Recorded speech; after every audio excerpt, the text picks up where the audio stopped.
But the answer has never been for Turkey to invade Syria. So he showed a video about the history of PKK terrorist attacks and the connection between some YPG leaders and the PKK. And what I told him is, I'm not here to retry the past. I acknowledge you got a legitimate national security concern about armed elements on your border, but do you want me to get the Kurds to play a video about what your forces have done? So I was very firm, and I said, you've got a problem with YPG elements on your border. I acknowledge that to be a legitimate concern, but these are the folks that helped us destroy ISIS. President Erdogan said that Turkey bore the brunt of the battle against ISIS. That really infuriated me because it was the Kurds and the SDF forces that lost 10,000 wounded and killed in action to destroy ISIS. I was impressed with the fact that the president would let 5 senators come into a meeting with a head of state and basically direct the flow of conversation. I hope Turkey understands that most of us want to salvage this relationship, but there's some things we can't allow to happen. We will not allow the S-400 to go online because that is a threat to the F-35, and that will require sanctions. I want a safe zone, but a safe zone is not one occupied by Turkey, Assad, and Russia. I objected to the Armenian resolution yesterday, not so much on substance, but I did not want to have that resolution passed while the Turkish president was in town.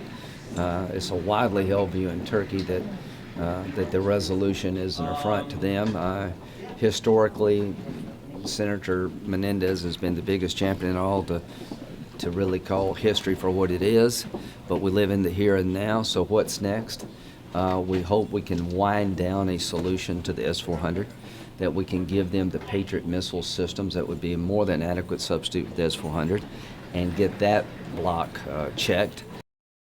Well, if you exclude hearsay as a basis for impeachment, which every court in the land would, unless there's an exception, I will not allow trial in the Senate to go forward with my vote unless the whistleblower comes forward. Even though they're offering hearsay, they're the ones that started this.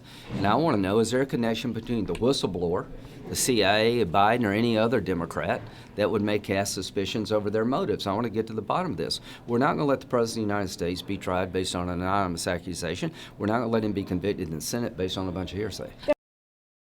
But my point is that we're going to do the trial based on due process common to American legal system. And that's my bottom line, and how long that takes, I don't know. But procedurally, what are your options? You said that you would not support moving forward with the Senate trial, but how do you stop You have it? a resolution of 51. I'm not going to vote for any resolution that allows impeachment to be based on hearsay upon hearsay.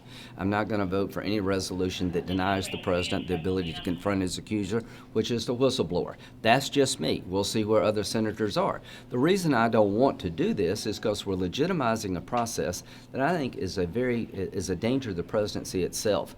You're having hearings in the House where Democrats only call witnesses. The whistleblower is being shielded from examination.